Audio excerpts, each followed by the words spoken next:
Algunas personas todavía creen que la Deep Web es una simple leyenda digital, un mito inventado para asustar a los curiosos. No lo es. Si tuvieras un mínimo de sentido común, te mantendrías lejos de ese lugar, porque una vez que entras, algo cambia en ti, algo se apaga y jamás vuelves a mirar una pantalla igual. Yo lo sé, no por lo que leí en foros, sino porque estuve allí. Me llamo Elias Rojas, y durante años fui lo que algunos llamarían un hacker, o al menos lo fui hasta que la Deep Web me hizo pagar el precio por saber demasiado. Desde niño siempre me sentí fascinado por las computadoras. A los 9 años desarmé mi primer CPU y a los 14 ya escribía mis propios códigos. Aprendí a romper contraseñas, a leer paquetes cifrados y a moverme entre cortafuegos como si fueran simples cortinas digitales. Era mi mundo, mi refugio. Pero también se convirtió en mi prisión. En la secundaria ya tenía una reputación. Todos sabían que, si algo se bloqueaba o necesitabas acceder a algo que no debías, Elías era la persona indicada. Algunos me buscaban para recuperar sus cuentas robadas, otros para cosas menos inocentes. No tardé en convertirlo en un pequeño negocio. Y con el dinero que ganaba, seguí profundizando más y más en ese universo oculto. Los hackers más experimentados sabían que la Deep Web no era un juego. Era un ecosistema salvaje, una red viva donde todo lo que el mundo intenta ocultar se mantenía respirando bajo capas de anonimato. Drogas, armas, datos personales, servicios ilegales, espionaje corporativo, todo estaba allí. Pero también había algo peor, sitios que parecían diseñados solo para destruir la mente de quien los veía. Yo ya había estado allí antes. Sabía usar Tor, manejar proxies, ocultar mi IP con sistemas fantasma y navegar entre capas cifradas sin dejar rastro. Era parte del protocolo. Pero la Deep Web tiene niveles, y no todos deberían intentar descubrirlos. Una noche, mientras reparaba mi vieja computadora, la tarjeta gráfica murió por completo. Necesitaba una nueva, pero los precios en la superficie eran imposibles. Así que hice lo que cualquier idiota demasiado confiado haría. Busqué una en los mercados ocultos de la red profunda. Sabía de algunos vendedores privados, gente discreta, sin preguntas. La encontré. Una RTX modificada, barata, enviada desde algún lugar del este de Europa. La pagué en criptomoneda y esperé la confirmación. El negocio parecía cerrado, pero cometí el error de seguir navegando. A veces, en esos foros, la curiosidad es el peor virus. Encontré un sitio de teorías conspirativas dentro de un subdominio oculto llamado The Abyss Talk. Ahí la gente hablaba de cualquier cosa: gobiernos reptilianos, sectas secretas, alienígenas infiltrados, rituales con tecnología cuántica. Ridículo, pensé, pero algo me llamó la atención. Uno de los usuarios, con el alias Obsidian_0, publicó un enlace resaltado en rojo. Solo escribió: si quieres ver lo que realmente hay en el fondo, entra aquí. Normalmente lo habría ignorado. Pero esa noche no lo hice. Tal vez era aburrimiento o arrogancia o simple estupidez. Hice clic. La página que se abrió estaba completamente en blanco. Solo había 2 archivos visibles, Farm1 y Farm2. Por un instante pensé que era un enlace roto o una broma, pero al abrir el primero apareció una transmisión en vivo y una caja de chat lateral. El video mostraba una habitación blanca, iluminada con luces frías. En el centro, una silla metálica, nada más. Al principio me reí. Pensé que sería una performance, una especie de broma o experimento social. Pero cuando una figura apareció en pantalla, el chat explotó. Mensajes como «por fin regresaron» o «comienza el ritual» inundaron la ventana. La figura se acercó a la cámara. Era un hombre vestido completamente de negro, con una máscara grotesca y un tatuaje naranja en forma de dragón que se extendía por su brazo derecho. Sentí un escalofrío. No sé por qué, pero ese tatuaje me quedó grabado. Intenté cerrar la ventana. Presioné la X en la esquina del navegador, pero el puntero no se movía. El ratón estaba congelado. Algún tipo de script estaba bloqueando mi control. Intenté apagar el equipo. Nada. Solo podía escribir en el chat y mis manos temblaban sobre el teclado. Pensé en desconectarme de golpe, pero algo me paralizó. Era como si necesitara saber qué iba a pasar. El hombre en pantalla habló con voz distorsionada. Bienvenidos al Palacio de Orum. A los que regresan es un placer verlos de nuevo. Y a los nuevos, prepárense para conocer la oscuridad. Desapareció unos segundos y regresó arrastrando a una mujer. Tenía los ojos vendados y las manos atadas con cinta. La sentó en la silla y volvió a mirar a la cámara. «Damas y caballeros», dijo, «el espectáculo va a comenzar». El chat se llenó de aplausos digitales, frases siniestras y emojis distorsionados. Y entonces el hombre tomó un cuchillo enorme de una mesa cercana. No voy a entrar en detalles. Solo diré que los gritos fueron reales, que las súplicas lo fueron también, y que por primera vez en años me sentí verdaderamente impotente. La rabia me cegó. Escribí en el chat: «Están enfermos. Voy a denunciarlos». Fue lo peor que pude haber hecho. La transmisión se detuvo. La pantalla se volvió negra, y apareció una nueva ventana de texto separada del resto. Una línea, escrita con calma: «Denunciar esto será tu sentencia». Mi cuerpo entero se tensó. Abrí mi consola de comandos e inicié mi Ghost Shield, un programa para alterar mi IP y borrar rastros digitales. Desconecté la red, apagué el monitor y me quedé inmóvil frente al reflejo oscuro de la pantalla. Esa noche no volví a encender mi computadora, ni siquiera dormí. Pero lo peor estaba por venir. Durante los días siguientes intenté convencerme de que todo había sido una alucinación, un montaje. Quizás era un sitio falso, una grabación vieja, una broma enferma. Pero el silencio de mi computadora se sentía distinto. Había algo en el aire, como una presencia que permanecía incluso con el monitor apagado. No volví a conectarme durante una semana. Pero aunque el sistema estaba desconectado, cada vez que entraba a mi habitación tenía la sensación de que el ventilador del CPU se activaba por segundos. Como si alguien, en algún lugar, siguiera vigilando. Intenté volver a mi rutina normal. Salía, trabajaba, trataba de distraerme. Sin embargo, mi cabeza seguía repitiendo aquella frase: «Denunciar esto será tu sentencia». Una noche, mientras veía una película en el sofá, escuché un sonido seco proveniente de la parte trasera de la casa. Pensé que sería el viento, hasta que el sonido del vidrio rompiéndose me heló la sangre.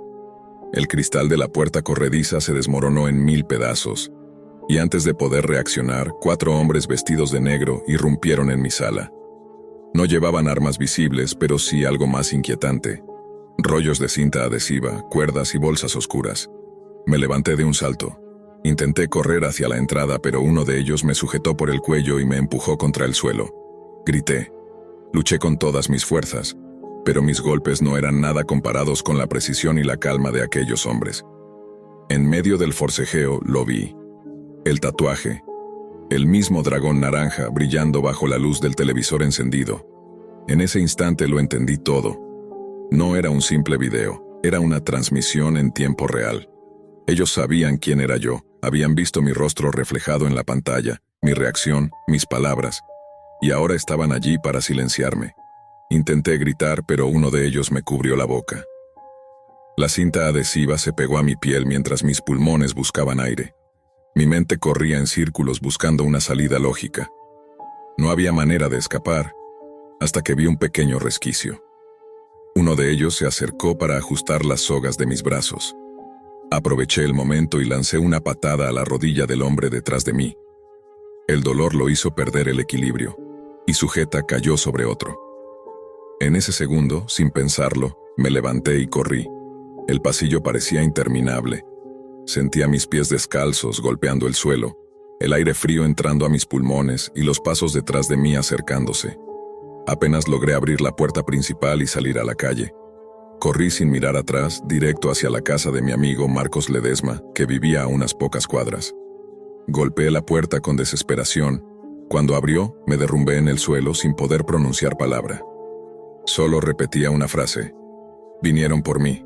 Vinieron por mí». Marcos llamó a la policía de inmediato.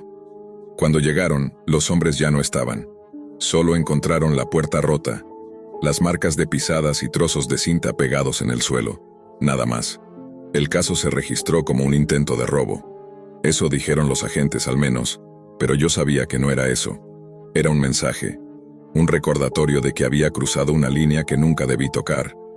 Esa noche no dormí en casa, ni la siguiente, ni la otra.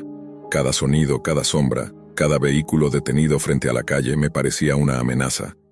Desconecté todo lo que tuviera conexión a internet. Tiré el router, el módem, los discos duros. Incluso rompí mi tarjeta madre con un martillo, pero nada me hacía sentir seguro, porque la Deep Web, cuando te toca, no necesita cables para seguirte, se infiltra en tu mente, te hace dudar de lo que ves, de lo que oyes, de ti mismo.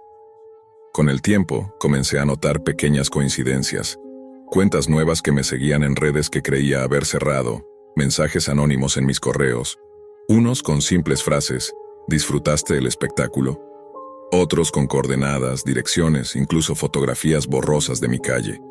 Intenté rastrearlas. No pude. Venían de servidores imposibles de localizar, cifrados con protocolos que ni siquiera conocía. Y eso me asustó más que cualquier amenaza, porque significaba que alguien estaba jugando conmigo en mi propio terreno. Semanas después volví a encender una computadora nueva, solo para comprobar algo. No instalé nada, no inicié sesión, no me conecté a mis antiguos perfiles. Solo ejecuté un rastreo profundo del tráfico en segundo plano. Y ahí estaba, un eco, un paquete de datos que se repetía con la misma dirección de origen. Una secuencia encriptada con un código que reconocí al instante. Era la firma digital del sitio que había visitado. El Palacio de Orún. No sé cómo, pero seguía activo y de alguna forma seguía conectado a mí. A partir de ese día, comencé a documentar todo, las llamadas, los mensajes, los sonidos. Anoté las horas exactas, las direcciones IP, los cambios en la red eléctrica de mi casa. Necesitaba pruebas, pero cada vez que intentaba exportarlas, el sistema se reiniciaba solo. Una noche encontré algo nuevo, un archivo que no recordaba haber creado. Llevaba por nombre mirror_i.log. Lo abrí. Dentro, una sola línea de texto. Nos vemos pronto, Elías. En ese momento comprendí que el verdadero peligro de la Deep Web no estaba en lo que podías ver, sino en lo que podía verte a ti. Desde aquel mensaje supe que no había vuelta atrás. La Deep Web me había marcado. No importaba cuánto me escondiera, ni cuántas máquinas destruyera. Ellos ya sabían quién era yo. Pasé días sin salir, con las cortinas cerradas, durmiendo apenas unas horas. Cada crujido de la casa me hacía saltar. Cada reflejo en la ventana me parecía un rostro observando. El archivo mirror_i.log seguía reapareciendo, incluso después de formatear el disco duro. Era como si el sistema lo recreara solo, una y otra vez. Llamé a Marcos. Le conté todo. Me escuchó en silencio sin decir palabra, hasta que mencioné el nombre del sitio, Palacio de Orún. En ese instante noté cómo su respiración cambió. Me pidió que no repitiera ese nombre en voz alta, y me contó algo que hasta hoy no he podido olvidar. Meses atrás, otro conocido suyo, un programador llamado Daniel Viera, había desaparecido después de participar en un foro de la Deep Web. Su último mensaje decía, no los busques, ellos te encuentran. Su cuerpo nunca fue hallado, solo su computadora encendida, con una transmisión en pausa y una ventana de chat abierta. El mensaje en pantalla decía, bienvenido de nuevo. En ese momento lo comprendí, lo que había visto no era un simple video. Era un reclutamiento, una red que seleccionaba a los que se atrevían a mirar demasiado. Y una vez dentro, ya no había salida. Los días siguientes fueron una mezcla de paranoia y agotamiento. Cada llamada desconocida me hacía sobresaltarme. Cada notificación, cada sonido de conexión me recordaba que no estaba solo. Hasta que una noche, a las 3:17 de la mañana, la cámara de mi laptop se encendió por sí sola. El pequeño LED verde brilló en la oscuridad. Yo no había tocado nada. El ventilador del CPU empezó a girar. La pantalla se encendió sola. No había escritorio, ni iconos, ni programas abiertos, solo una ventana negra. Y en el centro, una transmisión en vivo. Era mi habitación, la misma en la que estaba sentado. El mismo ángulo, la misma luz, el mismo reloj marcando las 3:17. Pero había una diferencia. En la pantalla, detrás de mí, se movía una sombra. Me giré. Nada, solo el vacío, pero en el monitor la sombra seguía ahí, acercándose. El chat del video se activó. Bienvenido al Palacio de Orún, Elías. Esta vez eres tú el espectáculo.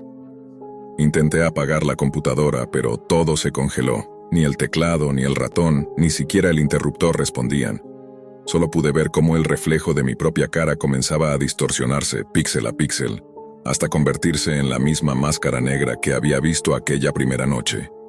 La pantalla se apagó, el LED también. Y entonces, el silencio. Desperté horas después, tirado en el suelo. El monitor estaba encendido, mostrando solo una línea de texto. Gracias por participar. Desde aquel día, no he vuelto a conectarme. No tengo redes, ni correos, ni dispositivos. Aún así, cada cierto tiempo, escucho un sonido leve, como el clic de una cámara. Y cuando miro alrededor, siempre es tarde. He llegado a creer que el Palacio de Aurum no era un lugar físico, ni un simple sitio web. Era una entidad digital, un conjunto de ojos anónimos que vigilan a todo aquel que se atreve a mirar su reflejo en la red profunda. La Deep Web no solo esconde secretos, crea espejos. Y si alguna vez decides mirar dentro de uno, asegúrate de que no haya nadie mirando desde el otro lado. Narrador, voz final, casi un susurro.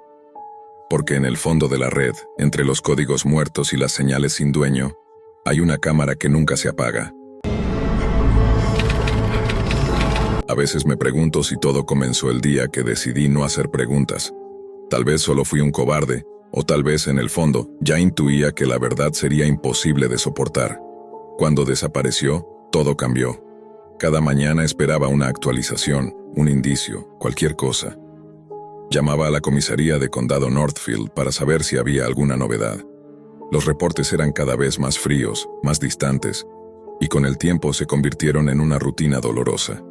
He aprendido que todos tenemos un punto en el que la realidad se quiebra, que hay momentos en los que uno empieza a cuestionarlo todo, lo que creía, lo que amaba, lo que consideraba seguro, y cuando eso ocurre, ya no hay regreso. Tenía 16 años cuando mi padre comenzó lo que él llamaba el proyecto. Lo instaló en el sótano de nuestra casa, una vieja vivienda a las afueras de Eastmore, donde el silencio era tan espeso que uno podía oír el tic-tac de los relojes desde cualquier habitación. Nunca explicó en qué consistía exactamente, solo dijo que era algo personal y que debía mantenerse en total secreto. Incluso insonorizó las paredes del sótano. Dijo que necesitaba concentración, pero aquella exageración siempre me pareció inquietante. En esa época, mi vida era bastante común. Tenía un pequeño grupo de amigos en la escuela, entre ellos, uno muy cercano, Lucas Carter. Lucas era el tipo de persona que encontraba fascinación en lo prohibido.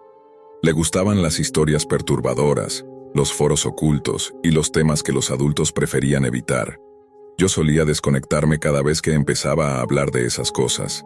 Apenas usaba internet más allá de ver resúmenes deportivos o alguna que otra página de noticias. Pero un día, durante el almuerzo, Lucas mencionó algo que nunca había oído: la Deep Web. Recuerdo que lo dijo en voz baja, como si fuera un secreto. Nos explicó que era un rincón del internet al que solo se podía acceder con programas especiales. Un lugar sin leyes ni filtros. Decía que allí se podía ver la cara verdadera del mundo. Al principio pensé que exageraba, pero la manera en que lo contaba, con esa mezcla de miedo y emoción, despertó algo en mí.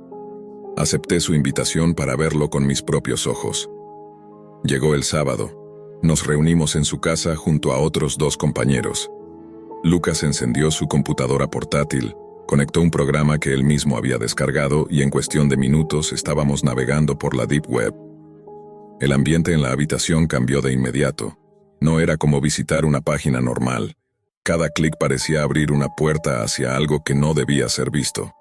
Los foros estaban llenos de mensajes cifrados, nombres falsos y contenido indescriptible. Después de unos minutos, Lucas encontró un enlace que decía Live Stream, no title. Nos miramos indecisos. Luego él hizo clic. La pantalla se volvió completamente negra. Durante unos segundos solo se escuchó el sonido estático del micrófono. Luego apareció un reloj digital que contaba hacia atrás desde 30 segundos. Cuando llegó a 0, todo se detuvo. Silencio absoluto. Y de pronto, una respiración áspera, profunda. Una luz tenue se encendió, como una linterna, y reveló a un hombre enmascarado. Llevaba un sombrero de copa, una máscara grotesca y un traje oscuro con una capa. Parecía una figura salida de una pesadilla teatral. Su voz, distorsionada por un modulador, dijo con tono burlón: «Buenas noches, pueden llamarme Marlowe, y esta noche tenemos un espectáculo preparado para ustedes». El corazón se me detuvo. La cámara se movió, revelando una pequeña habitación con paredes rojas. En el fondo, dos mujeres estaban atadas, una frente a la otra. Una era corpulenta, la otra, más delgada. Sus ojos reflejaban un terror absoluto. Marlowe se acercó lentamente a la mujer más robusta, acariciándole la mejilla con un gesto que heló la sangre de todos en la habitación. «Qué lástima», dijo. «Hay rostros que no deberían existir». Nadie hablaba, nadie respiraba. Lucas intentó apagar la computadora, pero el miedo lo paralizó. Lo que estábamos viendo parecía tan real, tan grotesco, que nuestras mentes se negaban a aceptarlo. La escena se volvió aún más inquietante cuando el hombre pidió algo a alguien fuera del encuadre. Una mano, solo una mano, apareció para entregarle un par de tijeras de jardinería. A partir de ahí, todo se volvió confuso. Gritos, ruidos metálicos, voces distorsionadas. Uno de mis amigos se levantó y corrió al baño para vomitar. Yo solo podía mirar, paralizado. Lucas golpeó la mesa con el puño y escribió en el chat del costado de la pantalla: «¿Qué demonios están haciendo? Esto es un crimen. Voy a llamar a la policía». El hombre se detuvo. Lentamente giró hacia la cámara, como si hubiera leído el mensaje. Luego, con esa voz distorsionada, pronunció: «Ah, Lucas, ¿verdad? Qué valiente eres. Nos congelamos. ¿Cómo sabía su nombre?» Apareció un cuadro sobre la pantalla con su nombre completo y su dirección. Lucas retrocedió, pálido. «Ya sé dónde encontrarte», continuó Marlowe. «Nos veremos pronto». Lucas desconectó el equipo de un tirón. El monitor se apagó. La habitación quedó en silencio. Esa noche no dormimos. Durante días, Lucas apenas habló. Evitaba mirar su teléfono, cerraba las cortinas y se negaba a encender la computadora. Pasaron las semanas y lentamente pareció volver a la normalidad. Pensamos que todo había quedado atrás. Hasta que un viernes, mientras veía las noticias locales, mi mundo volvió a romperse. Un presentador informaba sobre un crimen ocurrido en Oak Ridge, a unos kilómetros de nuestra escuela. Mostraron imágenes del vecindario, patrullas, cintas amarillas. Reconocí la casa al instante. Era la de Lucas. Los titulares hablaban de un homicidio múltiple. Sus padres y sus dos hermanos habían sido hallados sin vida. Lucas, en cambio, estaba desaparecido. Me quedé mirando la pantalla sin entender nada, con el sonido del noticiero resonando en la distancia como un eco. Aquella noche no pude dormir. Me levanté a las 3 de la madrugada para ir al baño y escuché la puerta principal abrirse. Mi padre estaba subiendo las escaleras, cubierto de tierra. Le pregunté qué hacía despierto, y él, sin mirarme, dijo que había estado arreglando el sistema de riego. No le di importancia, pero algo en su tono me hizo sentir incómodo. Al día siguiente, mientras él salía a hacer unas compras, decidí bajar al sótano. No sé qué me impulsó a hacerlo, pero sentí que debía entender qué escondía ahí abajo. La puerta estaba entreabierta, algo que nunca ocurría. Bajé los escalones lentamente, con el corazón en la garganta. Todo parecía igual: herramientas, cajas viejas, un banco de trabajo. Pero al girar hacia la parte posterior, vi algo que antes no estaba allí: una puerta metálica. La puerta metálica era pesada, fría al tacto. Tenía un cerrojo oxidado, pero no estaba cerrado. La empujé con cuidado y una luz automática se encendió al otro lado. El aire era denso, húmedo, y olía a óxido. Lo que vi me paralizó. Era una habitación pequeña, de paredes pintadas de un rojo oscuro. En una esquina había un juego de esposas sujetas a una estructura metálica. En el suelo, manchas que no necesitaban explicación. Reconocí una motosierra apoyada junto a la pared, y sobre una mesa de acero, unas tijeras de jardinería cubiertas con algo que solo podía ser sangre seca. En la pared del fondo, una cámara web, y sobre una silla, una máscara. La misma máscara que llevaba Marlowe en la transmisión de la Deep Web. El corazón me retumbaba en el pecho. Di un paso atrás, tropecé con una caja y casi caigo. Todo tenía sentido, pero al mismo tiempo, nada lo tenía. ¿Mi padre era ese hombre? Escuché la puerta principal abrirse arriba. Su voz resonó en la escalera, áspera, furiosa. ¿Qué estás haciendo ahí abajo? Sus pasos comenzaron a descender. Cuando lo vi aparecer en el marco de la puerta, su rostro estaba cubierto de sombra, pero sus ojos parecían los de un extraño. Nos quedamos en silencio durante varios segundos. Yo sostenía la máscara. Él miraba la escena detrás de mí, sin disimular el enojo, pero también sin sorpresa. Fue entonces cuando supe la verdad sin necesidad de oírla. Mi padre, el hombre tranquilo que me enseñó a andar en bicicleta, el que cocinaba los domingos, era Marlowe, el mismo que había aterrorizado a Lucas, el mismo que había aparecido en aquella transmisión infernal. No recuerdo con precisión qué dije, o si dije algo. Solo recuerdo sus palabras: no debiste abrir esa puerta. Después de eso todo se volvió confuso. Luces, sirenas, gente corriendo. La policía llegó gracias a un aviso anónimo.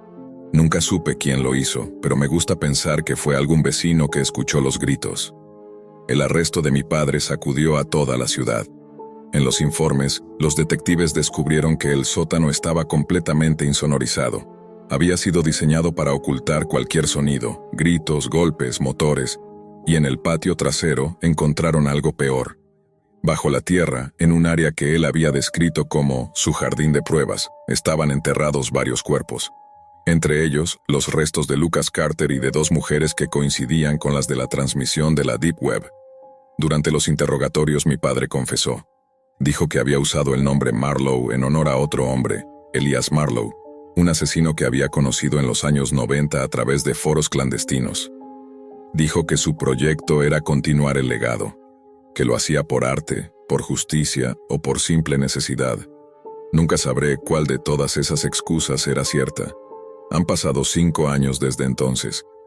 No he vuelto a visitarlo en la prisión estatal de Graven Hill. Su condena fue definitiva: ejecución por inyección letal. Algunos periodistas intentaron convertir su historia en documentales o libros, pero yo me negué a participar. No quiero fama, no quiero compasión, solo quiero olvidar. A veces me despierto en mitad de la noche, convencido de que escucho el eco de esa respiración distorsionada de la transmisión. A veces sueño con la voz de Marlowe, susurrando mi nombre. Y lo peor es que, en el fondo, temo que haya dejado algo dentro de mí. Una parte que no logro comprender. Una sombra heredada. He intentado seguir adelante, pero cada vez que veo una pantalla en negro, cada vez que escucho el clic metálico de una herramienta, siento el mismo escalofrío que aquella noche frente al computador de Lucas. Ya no navego por la Deep Web. Nunca más. Pero sé que el mal que habita allí no desapareció con mi padre. Solo cambió de máscara, esperando el momento para volver a conectarse. Y a veces, cuando veo el reflejo de mi propio rostro en la oscuridad de la pantalla, me pregunto si, sin saberlo, ya soy parte de ese mismo espectáculo. Hace algunos años cometí algo que todavía me persigue, algo que nunca podré deshacer. A veces desearía poder borrar esos momentos de mi memoria, pero no hay manera. Todo comenzó con mi entonces novia, ahora exnovia, cuando terminó conmigo. Para muchos esto podría parecer trivial, un simple paso doloroso en el crecimiento personal. Pero para mí tuvo un efecto completamente distinto. Sé que muchos pensarán que fui inmaduro, que simplemente debería haber aceptado la ruptura y seguir adelante. Tal vez tengan razón, pero no lo hice. La había apoyado en cada aspecto de su vida. No estaba dispuesto a dejar que eso quedara sin resolución. Sé que fue mezquino y equivocado, y no busco simpatía. Estaba desesperado, consumido por un dolor que sentía como fuego en el pecho, un fuego tan intenso que creí que en cualquier momento me consumiría por completo. Intenté distraerme, navegaba por internet buscando algo que calmara mi mente y eventualmente terminé explorando la Deep Web. Al principio no encontré nada más que los típicos foros oscuros y laberintos de enlaces a drogas o trampas digitales, pero había algo más profundo, algo que llamó mi atención y me ofreció un camino hacia la venganza. Quería que ella sufriera. No físicamente, no quería dañarla en ese sentido. Solo quería que sintiera la vergüenza y el desamparo que yo había sentido a sus manos. Al principio, mi plan era relativamente inocuo, por así decirlo. Tenía fotos y videos privados de nuestra relación, recuerdos que había guardado en secreto. En mi estado de enojo y depresión, creí que sería buena idea utilizarlos en su contra. Ahora veo lo equivocado que estaba desde el principio, pero entonces parecía la única manera de equilibrar la balanza de mi dolor. Mientras exploraba más la Deep Web, haciendo clic en enlace tras enlace, me encontré con algo que parecía salido de un juego siniestro. un foro llamado La Lista de los Traviesos. Allí, se invitaba a los usuarios a poner en la lista a personas que se habían comportado mal. Perfecto, pensé. Podría subir las fotos y la información de ella, enlazar sus redes sociales y al menos ver cómo reaccionaba. No estaba dispuesto a incluir su dirección exacta, pero sí su ciudad natal. Ya era bastante. El foro no era simple. Estaba dividido en secciones con nombres extraños y aparentemente inofensivos. Elf on the Shelf, Campus Cramps, Frozen Fields. Me sacaron una sonrisa, pero opté por la sección que me llamó la atención. Slay Snatcher, que podría traducirse como ladrón de trineos. Parecía absurdo, casi un juego, y eso lo hacía más atractivo para mí. Al hacer clic, la página tardó en cargar, y cuando lo hizo mostraba un fondo blanco con cajas de texto negras. Un mensaje decía: Santa está esperando este informe. Escribe el nombre de la persona en la lista de los traviesos y él hará el resto. Pedía nombre, edad, fecha de nacimiento, enlaces a redes sociales y fotos. Todo lo que yo necesitaba estaba allí, casi como si el sitio supiera exactamente lo que buscaba. Sin dudarlo, llené los campos y envié la información. Al instante, apareció un cuadro de confirmación. ¿Estás seguro? Esta acción es definitiva. Presioné sí, con una mezcla de arrogancia y satisfacción. Pensé que había logrado mi objetivo. Humillarla, hacerla sentir pequeña, vengar mi propio dolor. Apagué la computadora, asegurándome de no dejar rastros. Esa noche dormí con una sonrisa que, al recordarla ahora, me revuelve el estómago. Al día siguiente esperaba noticias, esperando ver la reacción que imaginaba. Mensajes en redes sociales, llamadas indignadas, su desconcierto. Pero nada ocurrió. Ni un mensaje, ni un aviso, ni señal alguna de que mi plan hubiera surtido efecto. Durante días, revisé obsesivamente, buscando algún indicio, algún hilo que demostrara que había funcionado.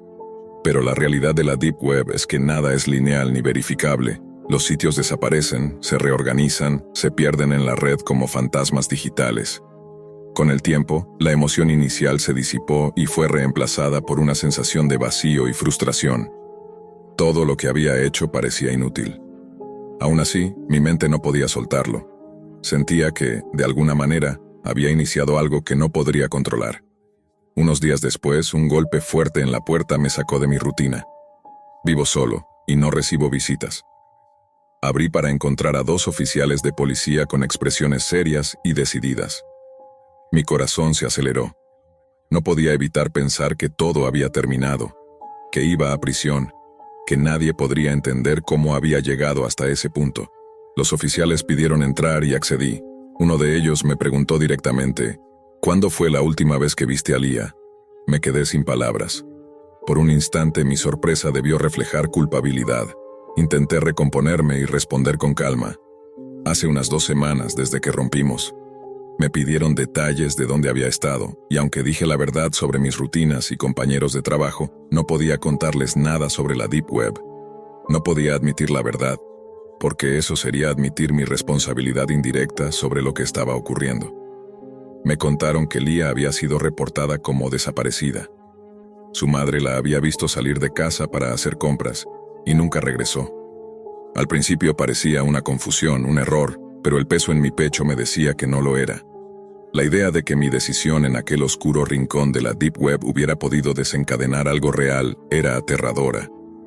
Los días se volvieron una secuencia sin fin de llamadas a la comisaría, pantallas encendidas y miradas vacías al teléfono. Cada notificación que no llegaba me golpeaba como una bofetada. No era alivio, sino condena. La desaparición de Lia se convirtió en titular local, en el tema de conversación en oficinas y cafés, en una pregunta constante que nadie supo responder. Su madre dio entrevistas que yo no podía escuchar sin colapsar. Amigos recordaban pequeños detalles de su risa y sus manías como si fuera una reliquia perdida. La policía siguió caminos, revisó cámaras, interrogó a conocidos. Yo vivía en un estado de expectación y asco propio. Esperaba una llamada que me acusara formalmente, pero lo que vino fue algo peor. Una confirmación que no necesitaba porque ya lo adivinaba. Una mañana, después del primer shock, un informe de prensa local anunció que habían encontrado un cuerpo en una fábrica abandonada en la ciudad vecina. El hedor de ese titular se quedó pegado en mi garganta antes de que pudiera comprender las palabras. Fui a la comisaría. No para entregar nada. Iba porque necesitaba mirar la cara del detective, encontrar en su mirada algo que explicara lo que mi conciencia no permitía admitir. El hallazgo fue rápido para los investigadores. Un edificio en desuso, un saco con pertenencias que permitieron la identificación. No voy a describir lo que vieron los forenses. Basta decir que la confirmación llegó en forma de una tarjeta de identidad y, de forma más inquietante, un trozo de papel hallado entre los restos de uno de los globos oculares. Un papel diminuto con una frase escrita a mano. No list. Lia, deberías haberte portado bien esa frase. Y la referencia directa a la lista de los traviesos. Fue el hilo que los condujo de vuelta a la idea del foro. Cuando supe lo del papel, mi mundo se desmoronó. No por miedo a ser descubierto, aunque temía eso también, sino por el secreto terrible de saber que, de alguna manera, mi acto en la Deep Web había sido un eslabón en una cadena que terminó en ese lugar. Algo que comenzó como humillación digital había escalado fuera de control. Podía sentir, con una claridad horrible, que aquello no era una coincidencia. La culpa se multiplicó hasta que se volvió insoportable. No puedo pretender explicar la lógica concreta de lo que ocurrió después. Parte de mi memoria está envuelta en niebla, y otra parte la guardo con la astucia de quien teme que la verdad lo aniquile. Había otros actores, posiblemente personas que se mueven con impunidad en esos rincones de la red, gente que convierte la bajeza en espectáculo. Yo les había ofrecido, sin pensarlo, el blanco perfecto, imágenes, datos, una ciudad de procedencia. Esa semilla plantada en un sitio diseñado para el escarnio encontró otros nutrientes y creció en algo monstruoso. Las noches que siguieron fueron una sucesión de autoinculpación. Pensaba en la posibilidad de confesar todo y sabía que, si lo hacía, mi vida se acabaría. Me imaginaba la noticia, mi nombre en letras negras, entrevistas con el fiscal, mi rostro en la pantalla. También pensaba en lo contrario, seguir callado, intentar recomponer mi vida. Y el peso de esa posibilidad era una prisión sin barrotes. Cada recuerdo de Lia, de su sonrisa, de su voz en la cocina, se mezclaba con la frase del papel como una tortura que no cesaba. Finalmente, hubo un momento en que la desesperación me volvió transparente.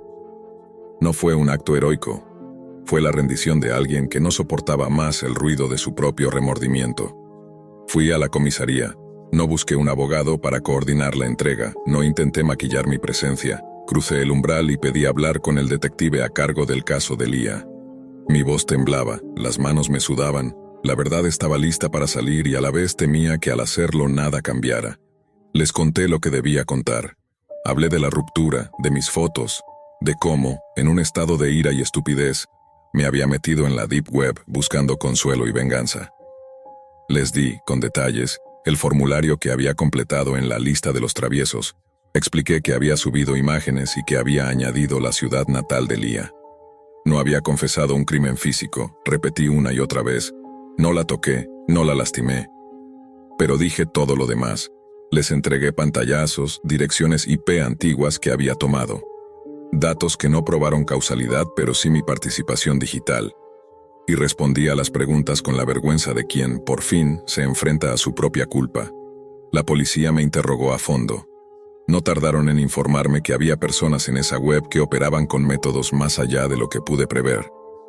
Que la lista, la exposición pública, puede atraer a gente con intenciones peligrosas. Me leyeron derechos, tomaron declaraciones y, después de horas, me explicaron que me convertiría en una pieza del rompecabezas de la investigación. No fui arrestado por la muerte de Lia en ese momento. Las pruebas directas no me señalaban como autor material, pero mi colaboración me dejó como testigo con posible responsabilidad accesoria según cómo se desarrollara la causa. Pasaron meses de audiencias, revisiones y un lento proceso jurídico que puso en evidencia cómo el daño digital puede transformarse en daño real. Varios usuarios del foro fueron localizados. Algunos resultaron ser charlatanes. Otros tenían antecedentes por delitos informáticos. Hubo detenciones asociadas a redes que ofrecían castigos que sobrepasaban lo virtual, y el caso se fue atando en varios frentes. Para mí la sensación era agridulce. La justicia llegaba en partes, pero mi contribución a la trama, mi acto voluntario de exponer a Lia, ya no se podía revertir. En el juicio, su familia estuvo presente. La madre de Lia ofreció una declaración que rompió el ánimo de cualquiera que la oyera. Habló de ausencias irreparables, de pequeños gestos que ya no volverían. Cuando me llamaron a declarar, la culpa era tanto física como mental. Cada palabra que dije se sentía como una nueva herida infligida por mi propia boca. Mis explicaciones sobre la impulsividad y la rabia fueron respuestas vacías frente al dolor tangible que dejaron. Fui condenado por cargos relacionados con la divulgación de información sensible y por responsabilidad sobre daños psicosociales. El tribunal concluyó que participar activamente en aquel sitio con el fin de exponer a alguien constituyó una conducta reprochable con consecuencias previsibles. La sentencia no trajo la absolución ni el alivio. Estar en el banquillo, escuchar el veredicto, mirar a la familia de Lía, fue aceptar una medida de justicia que nunca devolvería lo perdido. Salí del proceso con la certeza de que mi acto fue una pieza que, aún sin ser el empujón final, formó parte del engranaje que permitió la tragedia. La sociedad me juzgó, no solamente por lo que hice, sino por lo que no hice. No impedirlo cuando vi señales, no hablar antes, no pensar en las consecuencias. Hoy, escribo esto como una confesión tardía y, de algún modo, como una advertencia. No busco limpiar mi nombre, no tengo derecho a eso. Quiero, en cambio, dejar claro lo que aprendí demasiado tarde.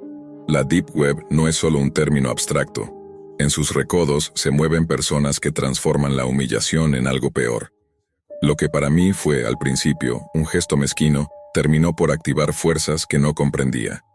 El daño digital puede salirse de la pantalla y convertirse en irreversible. Lía merece algo que yo no puedo dar: reparación y memoria. Su nombre quedó grabado en expedientes, en reportes y en la memoria de los que la conocieron. A mí me quedó la condena social y la carga de haber sido parte, en mayor o menor medida, de su caída. No sé si confesar antes hubiese cambiado el resultado. Solo sé que guardar silencio me hizo cómplice de una cadena que nunca debí alimentar. No pido perdón esperando ser perdonado. Pido que mi historia sirva para que otros no repitan mi error. Que la venganza digital, el justiciero anónimo que se esconde tras la pantalla, no encuentre más carne para sus juegos. Que nadie más convierta el dolor de una ruptura en el inicio de algo que destruya una vida. Termina aquí mi relato. No busco redención sencilla ni olvido, solo la responsabilidad de decir por fin lo que hice y lo que eso provocó, para que la verdad, por dolorosa que sea, exista fuera de la oscuridad en la que la enterré. Me llamo Marcelo Rivas, y lo que voy a contar no es una fábula ni una exageración para asustar a nadie. Es la memoria de una noche que me cambió. No diré el final. Eso lo reservaré para cuando tú, lector, me lo pidas. Pero sí relataré con detalle el camino que me llevó hasta ella. Lo haré como si se tratara de una pieza documental: contexto, antecedentes, el suceso y las consecuencias inmediatas. Mantendré los nombres ficticios y constantes. Si aparece un personaje, tendrá un nombre único que no volveré a alterar. Desde los 12 años tuve afinidad con el código. Empecé como un curioso que montaba programas en máquinas lentas y terminó, a los 20, siendo alguien que sabía moverse en los rincones que la mayoría de las personas ni sospechan que existen: la Deep Web. Para muchos, la Deep Web es un mito alimentado por titulares. Para los que la transitamos, es un conjunto de puertas traseras, mercados y comunidades que funcionan con sus propias reglas. No es lugar para fanfarrones, deja marcas. Durante años me moví en ese ecosistema con nombres de usuario, cifrados y técnicas rudimentarias, ghosting, proxies, scramblers, hasta construir una reputación entre un puñado de colegas. Podía encontrar directorios enterrados, abrir cajas de datos, incluso manipular búsquedas y, por un tiempo, beneficiarme de vulnerabilidades que otros ignoraban. Fue en ese terreno donde empecé a participar en compras, intercambios y en la curiosa economía de favores que rige en la red profunda. No me enorgullezco, simplemente explico el antecedente. La historia, sin embargo, comienza con una pista que me pasó un amigo. Una lista de cajas negras anidadas, pequeñas estructuras cifradas que se comportan como túneles dentro de túneles, y la promesa de un séptimo nivel que nadie había logrado abrir. Mi amigo había llegado hasta la séptima caja y se había quedado atascado. La combinación que contiene la curiosidad y la competencia entre hackers hizo el resto. Acepté el reto. Durante años supe leer huellas digitales donde otros veían ruido. Un hacker, por bueno que sea, siempre deja migas. tiempos de conexión, patrones de solicitud, fragmentos de código repetidos. El cifrado de la séptima caja tenía esas migas, pero disfrazadas y multiplicadas. Era distinto. Me tomó 45 minutos, sin pausa, romper lo que por fuera parecía una trampa ingeniosa. Cuando lo hice, aparecía en otro directorio. Dentro solo había un enlace, un hipervínculo cuyo nombre no decodifiqué en su momento. WTTMH. Como muchos en ese oficio, estaba eufórico por haber vencido el obstáculo. No me detuve a reflexionar. Hice clic. Entrar no fue como visitar un foro o una sala de intercambio. Había pasado por puertas traseras y servidores mal configurados antes, pero esta vez la conexión era más lenta. La latencia parecía indicar que había múltiples capas de tunelización. Y luego, en la página que finalmente cargó, hubo música. Una melodía de carpa, tenue y perturbadora, apenas perceptible tras los auriculares. En letras grandes: Bienvenido al Carnaval de los Simios. Reconocí el tono literario de la referencia. Era un guiño a una colección de relatos que circulaban en ciertos círculos, pero ninguna referencias culturales bastan para explicar lo que sigue. En la esquina inferior apareció un cuadro de chat. El mensaje de bienvenida no era un simple bot. Estaba redactado con ironía y un registro que apuntaba a audiencia experimentada. ¿Te gustaría un tour guiado?, preguntaba. Contesté con un no gracias por instinto. La respuesta fue insistente, y en el intercambio percibí algo que me heló. Aquello no era una gran sala de curiosidades, sino un lugar vigilado por gente que no tolera la intrusión. Me dijeron que esa noche habría un evento especial, una función para miembros. Me enteré de inmediato de una regla implícita. Solo los invitados VIP podían entrar con imagen en alta definición. Los demás, como yo, veríamos una transmisión de baja resolución y con limitaciones. El sistema dejó claro algo más. La dirección IP del que observaba sería registrada y si se intentaba huir, habría sanciones técnicas. No eran amenazas vacías. La red profunda tiene sus formas de retener a quienes entran sin permiso. Avancé con la misma cautela que hubiera tomado ante una puerta física que cruje en la madrugada. La interfaz me llevó a una sala virtual preparada con cuidado. Una escenografía digital, telones rojos, susurros de público pregrabado, el ruido del papel de los programas, incluso un temporizador que contaba los segundos para el inicio del espectáculo. Otros usuarios entraron. En la ventana de chat aparecieron nombres de pantalla que intercambiaban saludos como si se tratara de viejos habituales. El ambiente era de complicidad, no de inocencia. Cuando el contador llegó a 0, la transmisión se volvió activa. La pantalla mostró a una figura enmascarada, una máscara blanca, ojos azules pintados y una sonrisa carcomida. Traía un atuendo teatral y se presentó con una voz que buscaba mezclar cortesía y amenaza. Dijo llamarse Hendrik Sombra y se proclamó maestro de ceremonias del carnaval. Lo que ocurrió después fue, para muchos de nosotros en la sala, y para mí en particular, una confirmación brutal de que estaba frente a algo que no tenía vuelta atrás. La función comenzó con una exhibición, un hombre atado a una mesa con una máscara grotesca, y en el escenario la presencia de herramientas diseñadas para el dolor. La transmisión mostraba el acto con tal naturalidad que se borraba la distancia entre espectador y víctima. El chat se llenó de exclamaciones, emojis y apuestas sobre la duración del proceso. Yo no pude soportarlo. Me cubrí la boca y el pecho, movido por una reacción que no fue solo repulsión, sino reconocimiento de la gravedad. No era una simulación preparada para filmar, era violencia real, con audiencias que celebraban.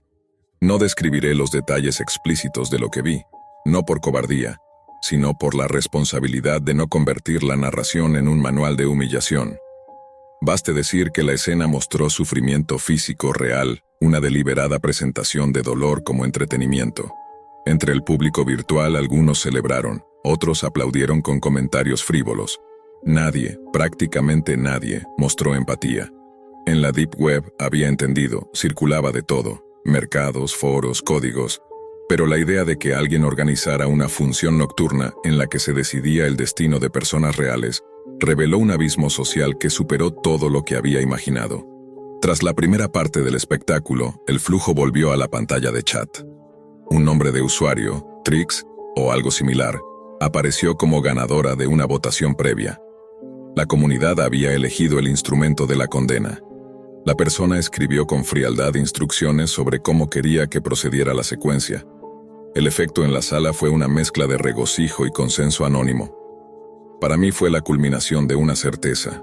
Había traspasado un umbral ético que no era solo ilegal, sino abiertamente inhumano. Intenté salir. Al principio pensé que bastaría con cerrar la ventana del navegador. Intenté forzar el cierre con el administrador de tareas. La aplicación seguía colgada. Era como si el sitio hubiera superpuesto una capa de scripts que impedía cerrar el cliente. Empecé a ejecutar comandos en mi terminal para matar procesos y bloquear conexiones. Pensé que mi set de herramientas, los scramblers que me habían protegido tantas veces, haría su trabajo. Error. Al poco tiempo, un segundo cuadro emergente en mi pantalla. Alguien más estaba viendo mis acciones y lo decía. «He estado esperando a que hagas tu movimiento», rezaba el mensaje. No era una intimidación genérica. El interlocutor describía con precisión que mi ghost, mi método de enmascarar IP, se había desactivado y que mi presencia era visible. La sensación de haber sido leído en tiempo real me paralizó. Comprendí entonces una segunda cosa. En estos espacios no todo es opacidad. Las comunidades avanzadas comparten técnicas de rastreo.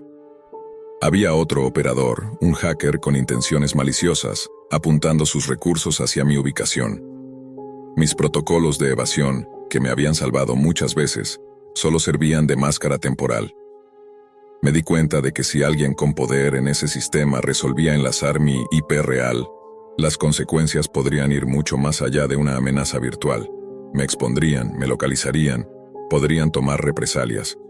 Fue la primera vez en mi vida que sentí pánico con la claridad de luz fría. Sin parpadear, apagué la torre tirando del cable de alimentación. La pantalla se quedó en negro, la música de carpa se detuvo. No fue una decisión meditada, sino un acto instintivo para recuperar control. Con el corazón golpeando las costillas, empecé a desarmar la máquina, extraer memorias, desconectar discos, someter a mis componentes a imanes de nevera en un intento absurdo pero ritual de borrar cualquier dato residual. Mi compañera de piso entró justo cuando estaba arrancando la carcasa, y ante su pregunta le mentí. Mejor no preguntes. Después de esa noche llegó la limpieza. Borré cuentas, cambié correos, eliminé rastros que databan incluso de la adolescencia. Me alejé de las máquinas personales durante meses. Para quien me conocía en aquel mundo, simplemente desaparecí. No se lo dije a mis contactos. No sabía si tendría sentido contarlo. ¿A quién le interesaría una advertencia desde dentro si el mercado del morbo sigue pagando? Preferí que no supieran. Había tomado en ese momento la decisión de que lo que había visto no debía convertirse en moneda corriente. No afirmo que esa plataforma siguiera existiendo después. 8 años más tarde sigo sin querer saber. Si alguien cerró la puerta o si el administrador se cansó y dejó el sitio en abandono, no me interesa averiguarlo. Aprendí una lección dura. La Deep Web no es un cuento de adolescentes. Cuando cruzas ciertas puertas, no solo observas el abismo, sino que el abismo puede observarte de vuelta. Por ahora me detengo aquí. He narrado el trayecto desde mi infancia con el código hasta la noche en que la curiosidad me empujó a una función que no era un espectáculo sino una decisión colectiva sobre el sufrimiento humano. Si quieres que continúe y que revele el desenlace o la resolución personal que siguió a esos días de huida y silencio, pídemelo y desvelaré lo que no he querido contar hasta ahora. Después de aquella primera inmersión en el carnaval de los simios, juré en nunca volver. La sensación de vulnerabilidad había quedado grabada en cada fibra de mi cuerpo. Sin embargo, los días posteriores se convirtieron en un extraño limbo. La curiosidad seguía golpeando en mi mente. A veces soñaba con la figura enmascarada, Hendrik Sombra, y con el temporizador que descendía hasta cero, como un eco de algo que había visto y no podía borrar. Pero también entendí otra cosa. La Deep Web no olvida. Es como un espejo que retiene tu reflejo aunque desaparezcas de sus pasillos. Pasaron semanas. Cada noche revisaba mentalmente mis acciones, los pasos que había dado, los directorios que había tocado. En mi intento de cerrar mi existencia digital, había destruido mi equipo y borrado rastros. Aún así, sentía que algo me seguía, una especie de vigilancia fantasma que no pertenecía a la casualidad. La paranoia se volvió parte de mi rutina. Incluso los lugares más inofensivos, como un café con Wi-Fi público, me hacían mirar a mi alrededor y pensar que alguien podía identificarme. Mi vida social se redujo, mis contactos digitales se borraron, y me obligué a usar solo sistemas protegidos de la universidad. Por primera vez comprendí que la curiosidad de un hacker tiene un precio real, pero la historia no termina allí. Un día, mientras revisaba un correo antiguo, apareció un mensaje que me dejó congelado. El asunto decía simplemente: ¿recuerdas la casa de los monos? No había remitente visible, solo un hipervínculo cifrado. El miedo que sentí fue instantáneo, pero también una chispa de aquello que siempre me había definido, la necesidad de comprender. Sabía que podía ser una trampa, pero no abrir el enlace me parecía aún más inquietante. Tomé una decisión. Usaría todos mis conocimientos de ghost hacking, proxies y cifrados para abrirlo de manera segura, como si volviera a entrar por una puerta trasera, pero esta vez con precaución máxima. Al abrir el enlace, la página cargó lentamente. Esta vez no había música de carpa, ni temporizadores, ni chat público lleno de curiosos. Solo un ambiente minimalista, oscuro, con un recuadro en el centro que decía: «Bienvenido, Marcelo. Sabíamos que volverías». Mi corazón se hundió. No era un mensaje automatizado. La tipografía, la elección de palabras y la forma en que habían evitado activar cualquier protocolo de rastreo indicaban que alguien me había estado observando todo este tiempo. Era un operador con paciencia, inteligente y con motivaciones que yo no alcanzaba a comprender. Un segundo recuadro apareció. Una ventana de video con un individuo encapuchado. La voz era distorsionada pero firme. «Has demostrado habilidad, curiosidad y determinación, pero el conocimiento siempre tiene un precio. Ahora tienes la opción de continuar o desaparecer para siempre». Mi primer impulso fue cerrar todo, desconectar la computadora, destruir nuevamente cualquier evidencia. Pero algo dentro de mí me detuvo. El deseo de entender, de enfrentar aquello que había comenzado años atrás. Respiré hondo y escribí en la ventana de chat: «Quiero entender». La respuesta fue inmediata. La figura me guió a través de un recorrido virtual. No era violencia física lo que buscaban esta vez, sino un examen, un juicio casi filosófico sobre lo que un hacker puede hacer con conocimiento absoluto. Me mostraron archivos y directorios, simulaciones de escenarios en los que mis decisiones podían afectar a otros usuarios de manera real o virtual. Cada acción era evaluada, cada elección tenía consecuencias en tiempo real. Y la profundidad de la red oscura se revelaba como un sistema vivo, consciente de sus propios riesgos y recompensas. Lo que más me impactó fue darme cuenta de que Hendrik Sombra, o quien operaba como tal, no estaba solo. Había una red de individuos extremadamente inteligentes y peligrosos que controlaban este espacio de la Deep Web como un experimento social y psicológico. No buscaban solo entretenimiento. Buscaban estudiar, medir y anticipar el comportamiento humano frente al miedo, al poder y a la curiosidad. Mi propio miedo se convirtió en herramienta de aprendizaje. Durante horas, tal vez días, no podría asegurarlo, fui guiado, observado y obligado a tomar decisiones virtuales que me mostraban los límites de mi moral y mi lógica. Cada error tenía una consecuencia menor. Cada acierto me otorgaba acceso a un nivel más profundo. Y entonces, finalmente, llegaron a la séptima caja negra, la misma que había intentado abrir años atrás. Esta vez, sin la prisa ni la arrogancia de la juventud, pude observarla, analizarla y comprender el mecanismo detrás de su cifrado. No era un simple obstáculo digital, sino un ensayo de paciencia, precisión y autocontrol. Cuando el sistema reconoció que había completado la prueba, apareció un último mensaje: «Marcelo Rivas, has aprendido lo que pocos logran comprender.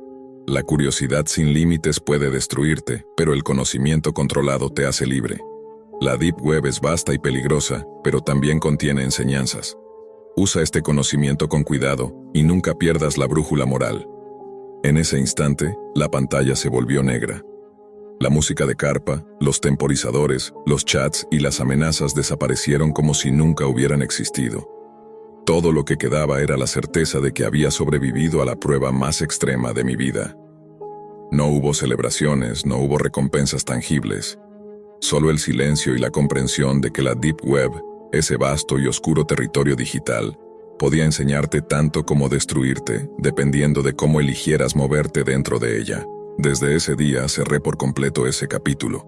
Mis equipos volvieron a ser normales, mis días regresaron a la rutina. Nunca más busqué ni la curiosidad ni la fama en la red profunda. No conté a nadie los detalles, y quienes fueron mis amigos en ese mundo digital nunca supieron qué había ocurrido realmente.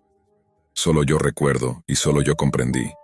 Había cruzado un umbral y sobrevivido, no por superioridad técnica, sino por prudencia, paciencia y un respeto que años de arrogancia me habían enseñado a cultivar. Y así terminó mi historia con la Deep Web. No con un triunfo espectacular, no con una hazaña legendaria, sino con un aprendizaje que me marcó para siempre. Hay puertas que no deberíamos abrir y otras que solo podemos atravesar si estamos dispuestos a enfrentar lo que reside detrás de ellas, sin perder la humanidad que nos define.